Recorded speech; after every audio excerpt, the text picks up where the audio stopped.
bầu cử các bạn để là cư dân đặt câu hỏi.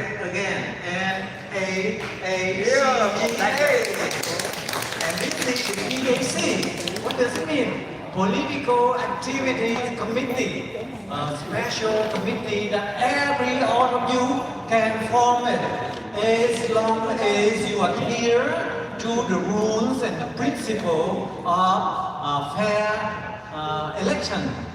That is why I make the make all American cities great again. It's not for Democrat or not for Republican. It happened that it rhymed with MAGA, make America great again. Yeah. So we are all for the same principle, America first, because all of you are American. So we are proud to be here to organize a boxing ring. You know boxing ring? That is a place where all the boxer will come up and then play each other. In this case, the boxer will come up here and you are the one who fight with the boxer. You will ask him, hey, what are you doing? What will you do if you were selected? What is your platform? That is the reason of this gathering today. And after a while, we will have refreshment with water and bánh bao and also maybe bánh mì, Vietnamese sandwich. And I hope you will enjoy it. Thank you, Tony. Yeah. Now, if, and then to show, we would like to ask you all stand to have the flag salute. This is very important, and you know that where we all came from.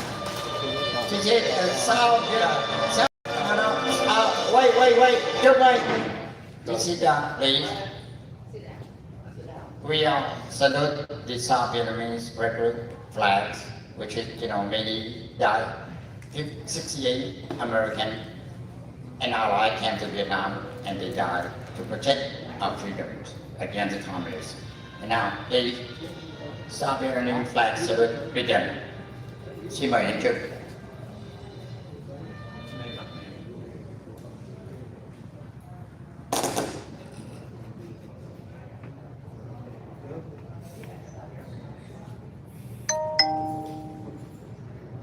Ca Việt Nam trước.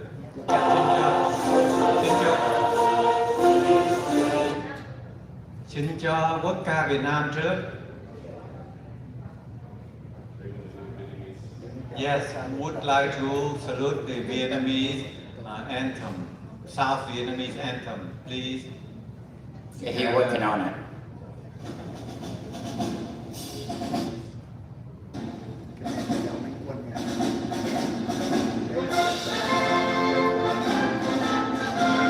To continue, we are saluting our flag, the United States of America flag salute, which the country opened their arms to welcome us.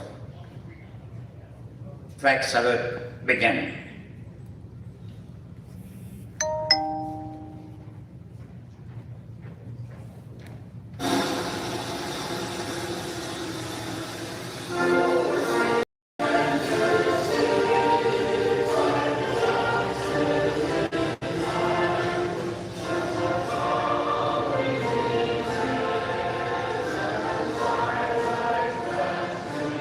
Đây là trọng hả? Quyết định cho một trong những cái gọi là dễ dàng cho cử tri có thể quyết định lá phiếu của mình vào ngày 2 tháng 6 tới đây anh Duy Mỹ.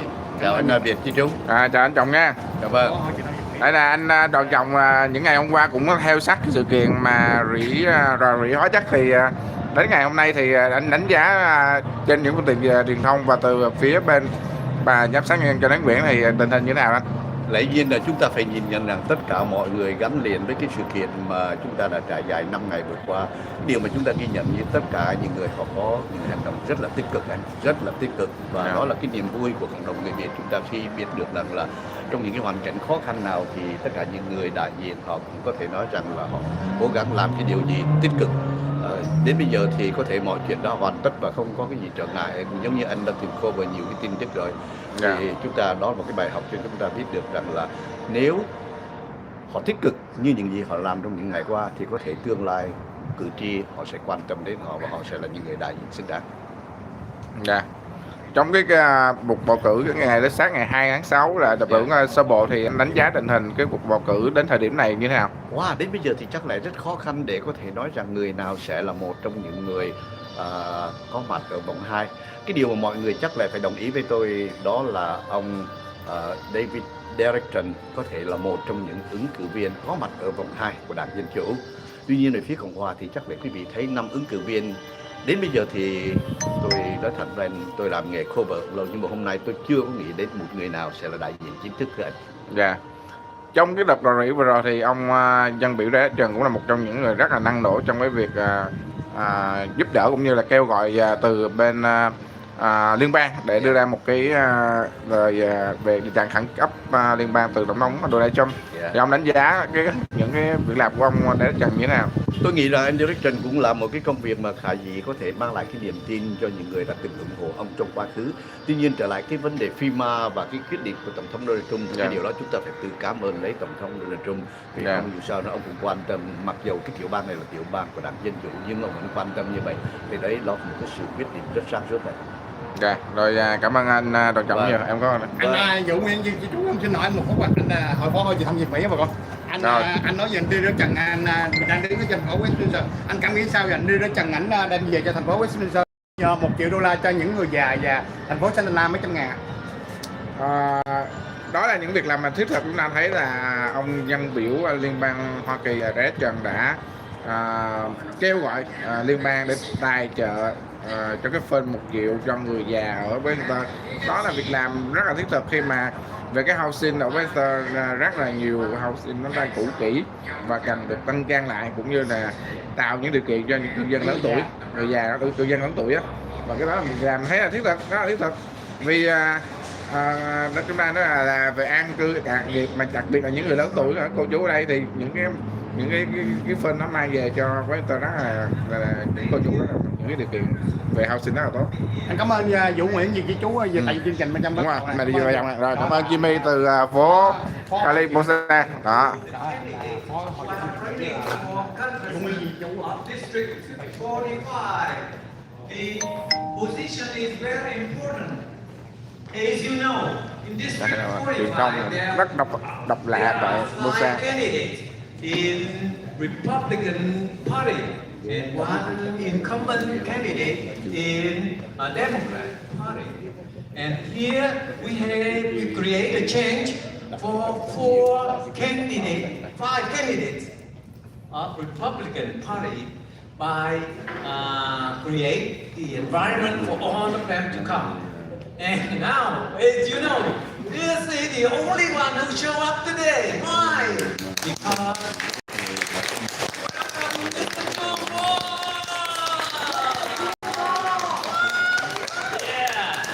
we tried to communicate with Charlie QUΙΝG, and we sent him all the information. But because I don't know what his reason, I cannot speak for him. He is not sure today. So welcome Mr. Charlie QUΙΝG not showing. And this afternoon, I received a call from Amy from West. She said she will come. We try to come, and I encourage her to come. This is a chance for her to meet her people who will support her. She promised me that she will come. And welcome Amy from West will come. We don't know where. And Mr. Tom Vo is a very well-known realtor, and he claimed himself a pilot of South Vietnam, and we proudly support him as long as he show up here. And welcome Mr. Tom Vo. You may be the pilot on the air up there. Come down here with Mr. John Vo. car and he said that he's trying to start an airplane, but it won't start yet. Yeah. So we cannot control the reason why people do not show up. So this is the freedom of opportunity. Every people have a chance to come, and we create this, and we pay for all the facility and the service to treat you all equally as the people who vote for your right people representing you in the Congress. Is that the right purpose? Yeah, thank you. And over here, I met a lot of people from Westminster. Welcome, Westminster. When I go there for a meeting, I met all of you. Welcome, and I also All the residents of the city of Westminster, you are here today. Right, very good. Johnny, let me add this one thing. It seems that there is only one candidate who is, as we all know, he used to be a police officer. So I can start the question to him. If you win the seat in Congress, will you still arrest people? okay. Don't I? And another people is LIêN. We contact him, we show the leaflet to the group. However, he may be busy or anything, we don't know, we cannot control his schedule. So, today, the only person, and welcome you, Mr. Chuyên, and we will give on candidate 5 minutes to present their platform of Your presence here to show then we will go with question and answer. All of you have a chance to question him. Hey, how many sons you have? How many? Wait, okay. Before you start, before you start, can I say something? It seems that the only one here is a very brave young man who should can face any question and then can answer. So he's ready now.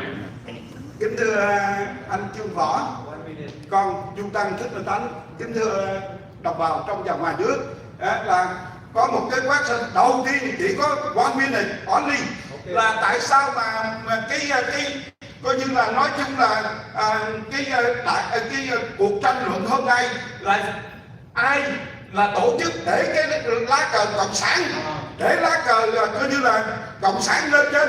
Tại sao vậy? Tại sao?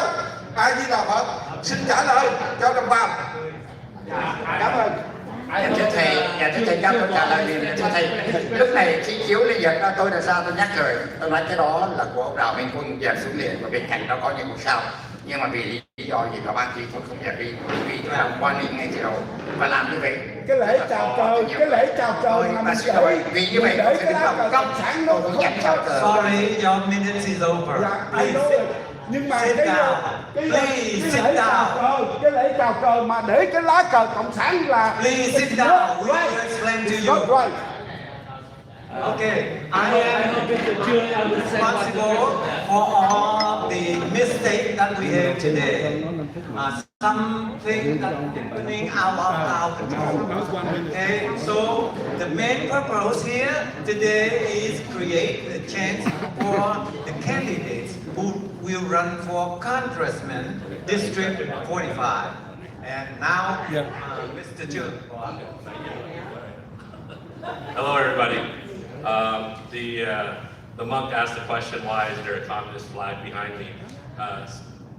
Thưa thầy, chỉ cho Chuyên biết là cái cờ ở đâu vậy? Chuyên không có thấy. Dạ, hai cái lá cờ của Việt Cộng ta để ở đây, ở trước đây này, mà trong cái lễ chào cờ để hai cái lá cờ của Việt Cộng để đây. Cảm ơn thầy. Thầy cảm ơn thầy. Đúng rồi, cái đó nếu mà có đó đúng rồi, không có right. Phải không? Mà chưa cũng không biết là cái cờ ở đâu. Vâng, vì thế như vậy tôi xin phép tôi đã bước qua bên này, tôi tránh qua bên này để tôi không đứng chào cờ nữa. Không có gì. Okay, so cảm ơn thầy. Okay. Bây giờ nói tiếng Việt là tiếng Anh, are we speaking all English, right? Okay, all English. Okay. Okay. So let me first off, I just want to say this. Thank you for hosting this. And in the defense of the other candidates, I think what was interesting is that this thing was set up in really quick. I wasn't even aware what the platform was today, but I agreed that whenever if folks in my district are wanting to hear from me, I will show up. But in the defense of the other candidates, I don't know if there was enough time for them to prepare for this, and also if they were available for this. I was not available for this, and I had to reschedule some things to come here. So in their defense, why they're not here is maybe because it was short notice for them, and they weren't prepared to come because it was really short notice. But I still want to say thank you to the organizers and all the people that showed up here. If you don't know who I am, có cần thông dịch không? Không cần đâu, tất cả mọi người speak well English. So, everyone here understands English? yeah, of course. All right. So if you don't know who I am, I'm Chung Go, running for Congress in the 45th District. I've been a police officer for 28 years, just retired last year. I was the mayor of Cerritos and the council member of Cerritos. And I just stepped down from that last year as well. And today I'm running for Congress because I really believe that we need to have good, accessible, present representation in Congress. For those who don't know me, today is the day for the community in Westminster and those around here. But at the last debate, I made a big announcement in regards to the debate that was here. And I think after we were from Cerritos, there was a lot of folks that were supporting me. And the reason why the Cerritos folks were willing to drive all the way down here is they know that I am a man of service. I've done it for a long time. But as an elected, I'm also somebody that will always be accessible. I'll always work hard with or without agreement on both sides. I'll always do what I think is best for the constituents in my city, in this case in my district. And so I really believe that, when I was approached to run for office, one of the concerns were the lack of representation or lack of presence of the elected official that was representing the district. And so I'm more than happy to step in that role. I'm here to serve. And so with that, again, I don't want to use tonight as a day to, question or conflict why the other candidates are not here. I showed up and I had to change my schedule to make it here too. All right, so please don't assume that I know why they're not here.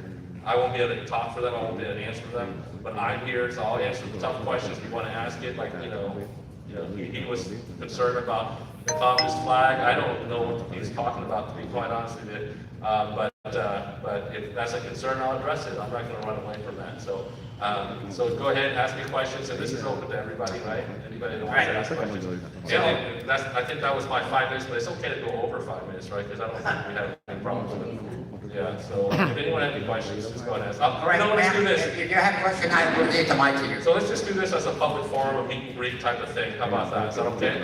Yeah, that way you can ask questions and I'll try to answer. My name is Viet Di Tru.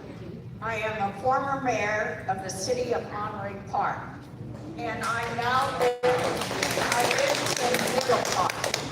But I am not going to ask a question. I want to respond to the monk's question. The reason why I came here all the way from Orange County and to bring my friend Diane here is because she wanted to meet a person, even though he does not represent us in our district.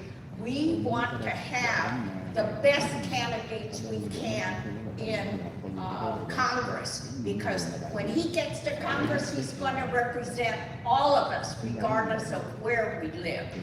And I want to say that the question of why the communist flag, I don't recognize the communist flag because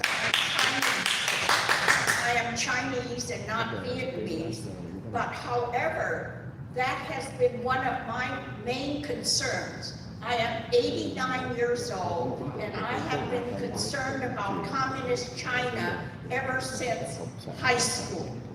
So I want to say that I've known Chung now for over 20 years. I have known his record at Cerritos, and my concern is that we have reputable, honest, great representatives of Asian descent so that we can talk about China, we can talk about Vietnam, we can talk about North Korea, because we are now Americans and we appreciate what we have here, and we need Asians to speak out against the communist regime, but we need to live together with them in peace.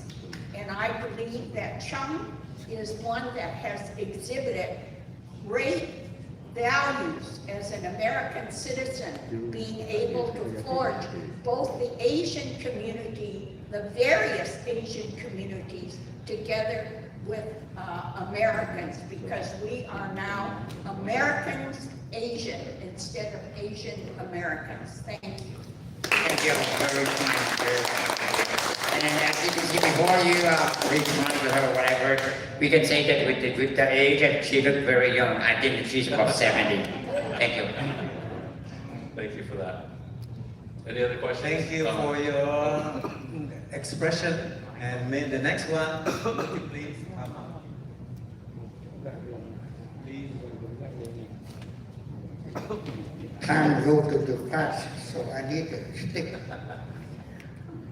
Ladies and gentlemen, I'm here this afternoon.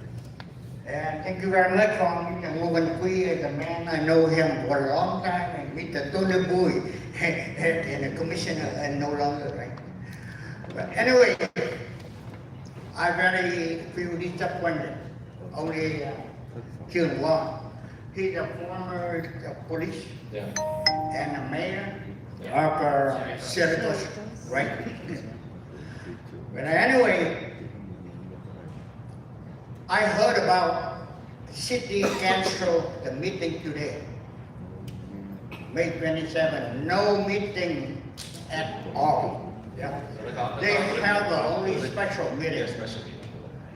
So why Amy Van West and Charlie Ching don't call the organizer and tell them, hey, I am busy day, busy that. If they don't have any word to you, it means they say, excuse me, I don't care your vote anymore. Thank you very much.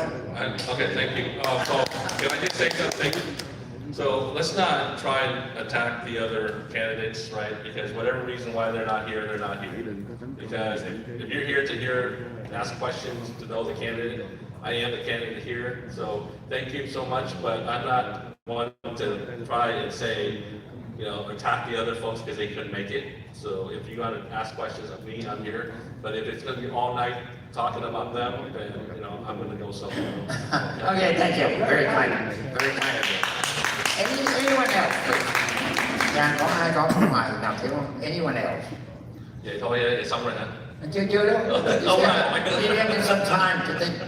Dạ, xin tất cả mọi người đấy. So if there's no questions, I'll talk a little bit. Minh, con.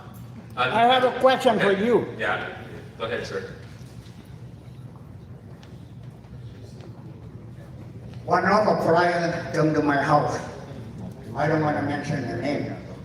However, they say you are volunteer to keep your term as the mayor. Good question. One more term. The last night in my lecture, I already had planned. Because by that time nobody to candidate except him. So the city decided save money for the taxpayer. They don't want to organize. So that I will let him answer the not, question. I need your answer. Okay, One so what was your question? Okay, question. question, you are volunteer to stay another term without the Yes, vote. so let me tell you, so I guess there was a hit piece out there from another candidate that has the same name as me. But he claimed that I extended my term without an election. So let me just clarify that. I'm so glad you brought that up. Because so back in the days with Cerritos, right? So I got elected in 2020, and what happened was the election was moved by the council before us, and that council got an extension of 1 year. And then so when it was moved to the election that was in the general election, Cerritos, since it was created, and since 1956 incorporated, Cerritos has always had an independent election, by itself, standalone election. We're one of the few cities that have a city clerk that actually runs their own election. There's only a few. Whittier's another one, a couple others in the county, and not in the state. And so when it got moved, it was moved for party reasons and for partisan reasons. And so when I got on council, one of the campaign promises I made when I ran was that we want to be an independent election city, like always have. And so we moved it when we got on. We had the majority, and so we moved that election back to our normal years, which is off cycle, off years, odd years. So we had two options. One, we could have cut one of our terms 1 year off to bring it back to the odd years, or we can extend it 1 year for the odd years, right? So if we were to cut it, though, unfortunately, the way the dates were prepared, or the dates of the elections, we would have went without 3 council members from November all the way to March.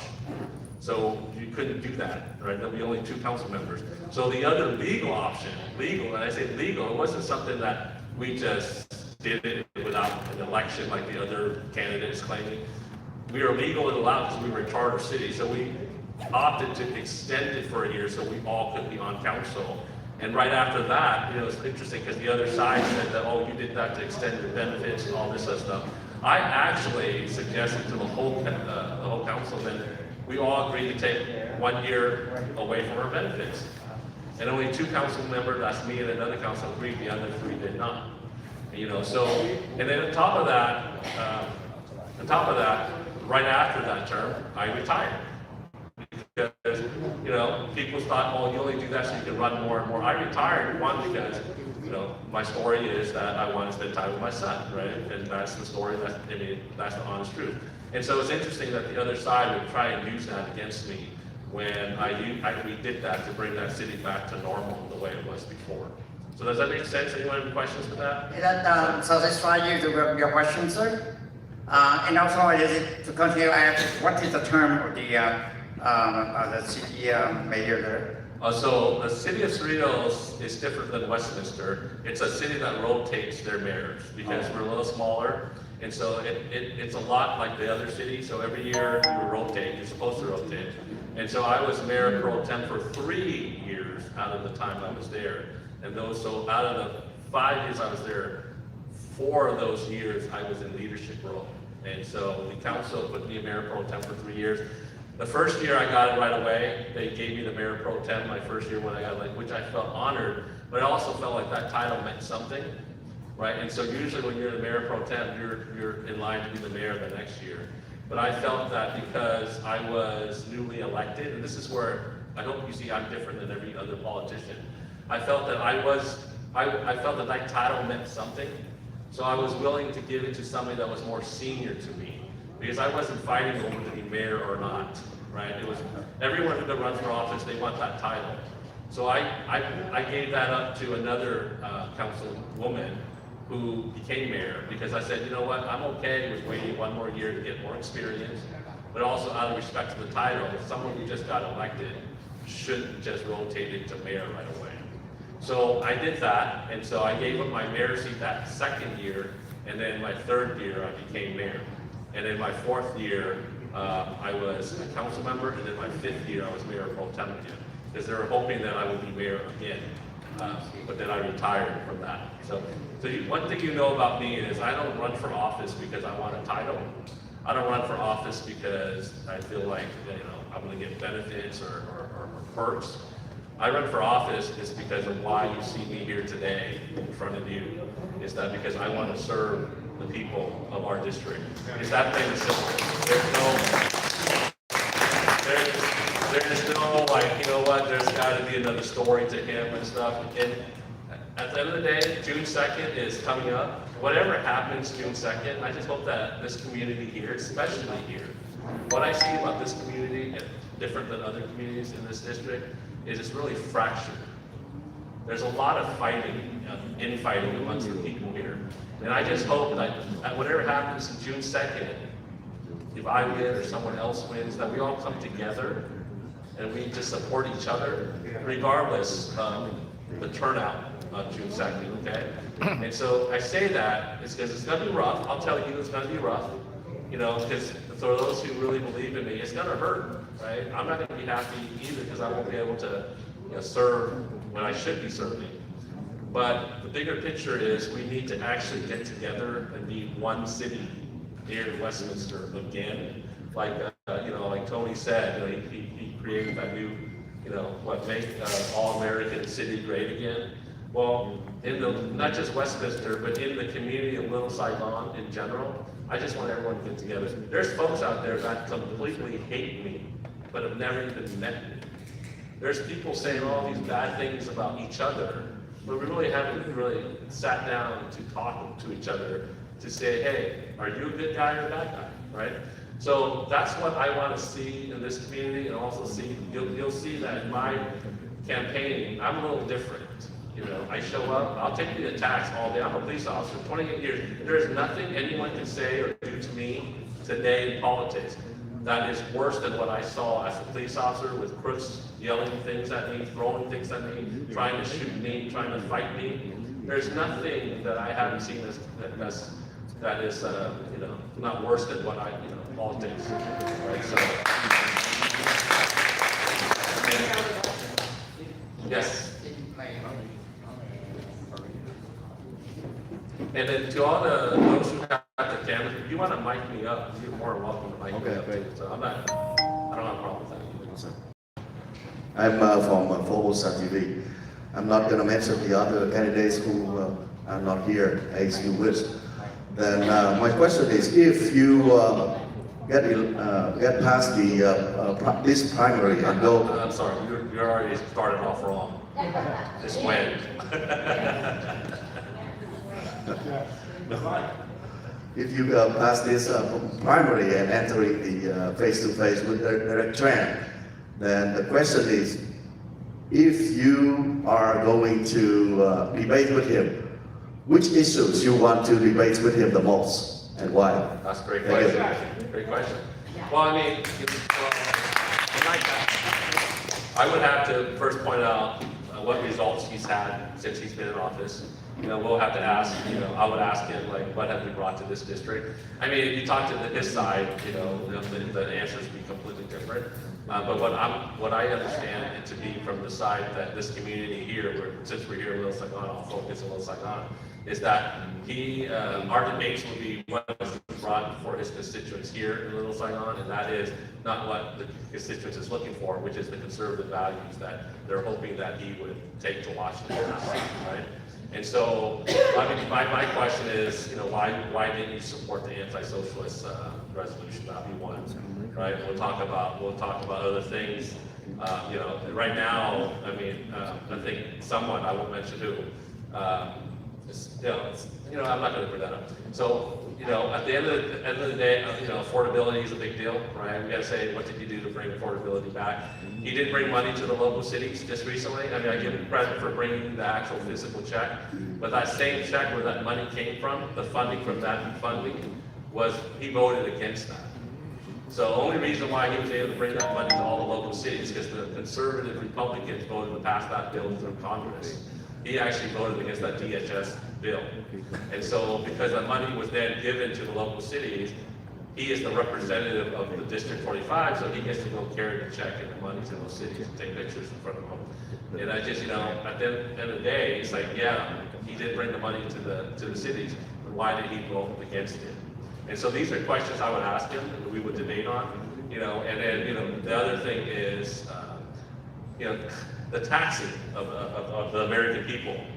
We continue to get taxed all the time, and I think there's two guarantees in life, right? It's death and taxes.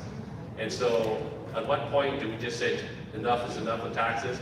And let's try and get the money that's already being taken from the people and disperse that in a manner where it actually goes to the proper sources that need it. And if we continue to waste it and giving it to NGOs or nonprofits without any accountability, then of course we're going to waste that money. We'll need to tax people because we need to provide the resources, right? But if you look at all this money that's being found right now that's been wasted by the government before this term, then you'll see that there is no need to raise taxes when there's wasteful spending. And we, the people, can't trust politicians then to handle our money if they're being caught wasting it. So those are the things I would bring up, and why does he keep on voting to increase taxes? So does that answer your question? Thank you. And we can also argue about public safety too. You know, we can talk about that. That's my background. So I'm sure there'll be some interesting. But I hope that the debates will focus on structures of how the government is run and what the government can provide for the constituents in District 45. And all the other things I think is minutia outside there. And we need to just focus on the service that government should have for the people. Thank you, Mr. Paul. And there a question here. Hello. Good evening, ladies and gentlemen. My name is Kelly Daniels. I'm intending to run for the council member of District 4, and I had a question for you. If you had a chance to become the U.S. Congressman, what you going to help and cooperate with our little council member and the mayor to help the city with the problem of the homeless problems? So, federal funding, some of it is to assist with homeless, public safety. All that incorporates the same thing. Under public safety, there's homeless, drug use, and all that stuff. So one of the things that I want to make sure is that I do notice that when I'm driving around Westminster, that when I was putting up my signs, like around 9, 10 o'clock at night, because it was so hot during the day, I do notice there's lots of homeless folks here in Westminster. And on top of that, these homeless folks are not just homeless. They're literally using drugs right in front of me. They're using meth pipes, they're smoking it up, and as a police officer, I see these things. And I literally saw, law enforcement drive right by, and I was like, not to say anything bad about the police probably have their hands tied, they're working really hard, but what I'm getting at is the leadership of Westminster, though, is not really focused on public safety when it's out there in the open, right? So when it's out there in the open, there's got to be something that needs to be done. So at the federal level, I'll make sure that I bring funding to increase public safety, and in that they'll deal with homeless folks and drug use. But I'll also attach myself to that grant in this way, because I love being boots on the ground. I love being hands-on. I will even do ride-alongs with the Westminster Police as a congressional member to see how that grant funding is being used. So a lot of times, federal government just gives money to the local authorities, and there's no checks and balances. Yeah, there's regulations attached, but there's really no oversight, which is the problem we're seeing right now, right? And so one of the things that I love to do, because I'm also a retired police, I don't mind driving in a police car to say, hey, where's our funding, where's our program going, and what are you doing? And so, and I guarantee you, the congressional member, and this is why it's so important that you need to be present. If you're an elected official and you're always behind the dais or behind your office and not out there doing the things that people want you to do, you have so much impact as an elected official. You have so much influence, and if you actually apply yourself and actually show up, people will actually do their job because they do not want you to see that they're not carrying out their duties. So there's a couple things. Funding is very important too. I'll be present. If I need to do ride-alongs, I will. When I was a council member of Cerritos, I was the first and so far the only one since where I actually did a ride-along, not with the sheriff's department, because obviously I was a police officer, but I did a ride-along with all the public works, all the employees that worked in the field. Because it's not because I wanted to evaluate them. I, as a council member, needed to know what they needed. And if I didn't go out in the streets to actually talk to them and see what they're doing, because it was funny, when I asked the city manager, can I do that? The city manager freaked out, oh my gosh, no, a council member to talk to my employees. There's this long unwritten rule in most cities that the council member only deals with the city manager, and the city manager does everything else below that, right? But I said, look, I'm not there to supervise the employees, I'm not there to ask them questions, I just want to be available to them and know when I approve budgets, I need to know that money is going where. But if my employees are saying that the water machine has been busted for 15 I didn't know about it until I did a ride-along. City manager's been keeping it from the council. We got that approved in the new water system 2 years later because I did that ride-along. So that's where the effects you have as an elected official is that if you don't apply yourself, you're never ever going to be told the truth. And so those are things I think you do. And then, yeah, can I answer your question? That's wonderful. Okay, Thank you for thank your you. support. And Yes. I think you should be up next now. You want to have a question?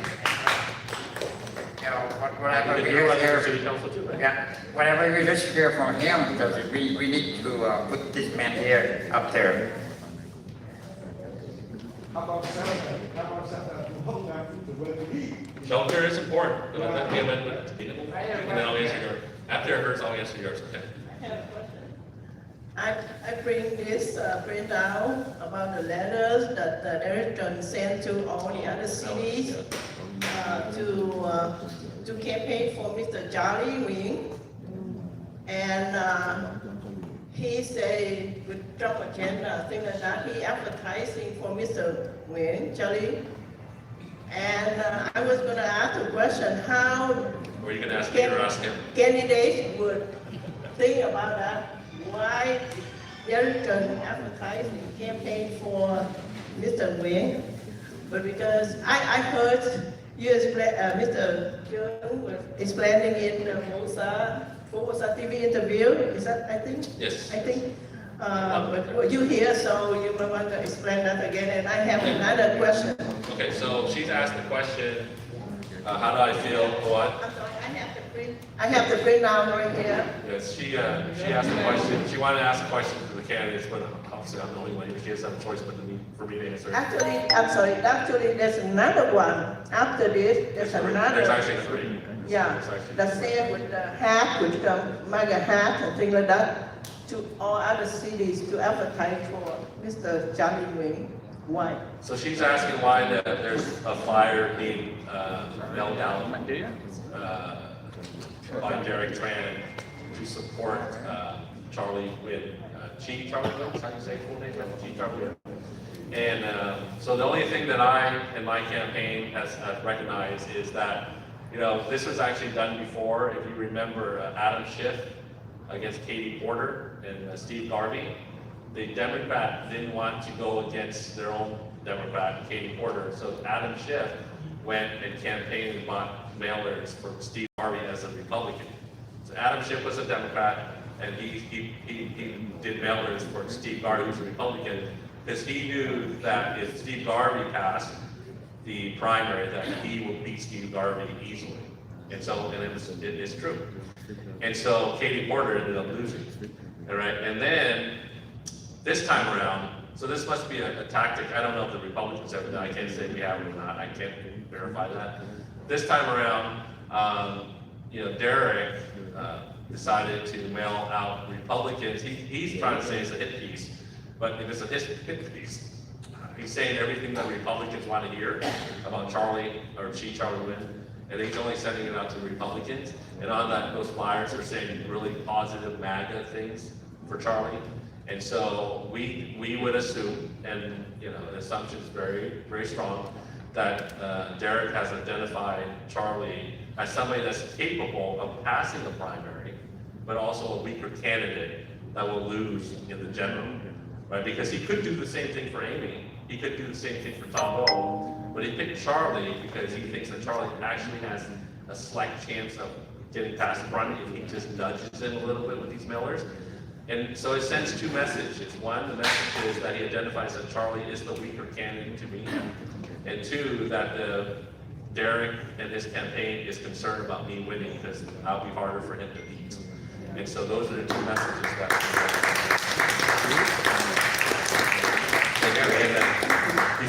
Before he goes, I promise that he had a question I was going to have him ask. About shelter. Oh, shelter. Where to live. All right, no, so he asked about homeless folks and how can we work with getting them shelter. Shelter is very important, but just shelter alone does not help the homeless population. The California has done this. They spent tens and tens of billions of dollars to house them in hotels that cost about $10,000 per individual. They built small housing to house them.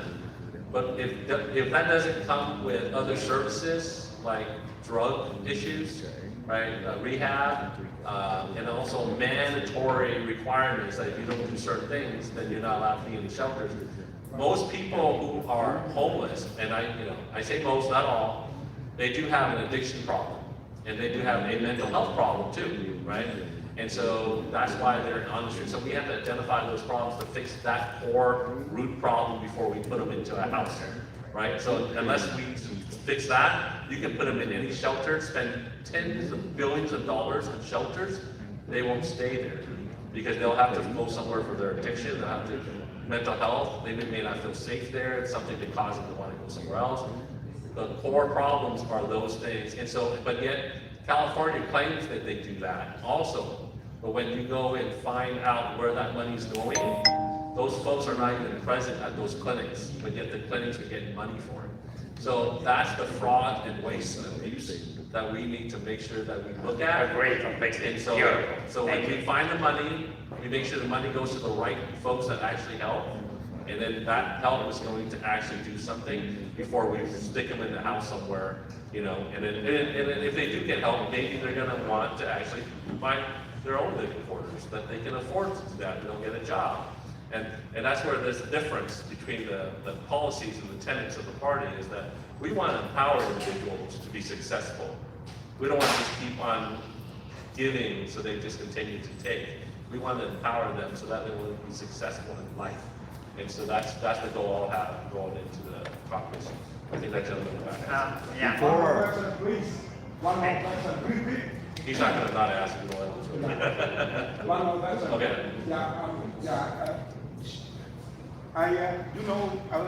I need to speak with my people, okay? Okay. Dạ, kính thưa Trương rõ là nếu mà ông đắc cử đó thì tôi xin thỉnh nguyện ông là có thể làm một cái cổng chào biểu tượng hồn dân tộc đối với cộng đồng người Việt Nam. Ở đây hả? Dạ, cái đó là Westminster cũng nói là làm rồi phải không? Westminster cũng. Dạ, sư thỉnh cầu với nguyện bằng ý rồi làm cầu cho giờ. Okay, so he's asking if I win, will we do like a big arch, a welcome to Little Saigon? That's going to be something that Little Saigon's going to have to figure out. I will not devote federal funding. I'll be honest with you. That's something that the city has to authorize, right? And as a federal government, my concerns are going to be make sure we provide services, provide necessary money so that we can have public safety and so forth. So that's a question for the city council. Right, ladies and gentlemen, before the gentleman here have a question, that we would like to serve you for some cake, bánh bao, I don't know what it's called, but for you to feel something. Later. We want to before you start. We want to swap out the name, otherwise confused. It's already confused. And then give me a Bring your name out. Ở đây là Mr. Boy, gentleman of Latin. I know you were a police officer in Torrance. Retired. And where did you grow up? I grew up in the city of Mondale, which is north of Torrance. I went to Music High School. I have my son with us right now. So I think one of the important things, maybe this isn't a question, but maybe my insight. I know Amy Fan West very well, not personally, Charlie very well, just being a resident of Westminster. Their chances, Amy, you've already met Amy. Charlie, I think the only competition he's going to give you is because of the loyalty that the Vietnamese people in Westminster give to their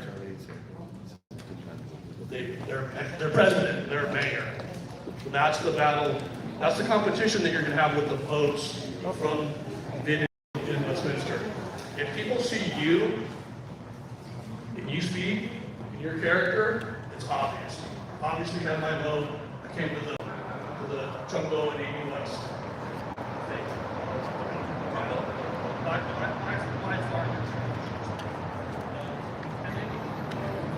Ok các bạn, nói được chị Trùng thì sẽ có 4-5 ứng cử viên để ra trả lời với cư dân để cho ngày bầu cử cuối cùng là ngày 2 tháng 9 các bạn. nhưng mà chỉ có ông Chuyên võ và vị chú xin đừng đến đây và xin chào và hẹn gặp lại.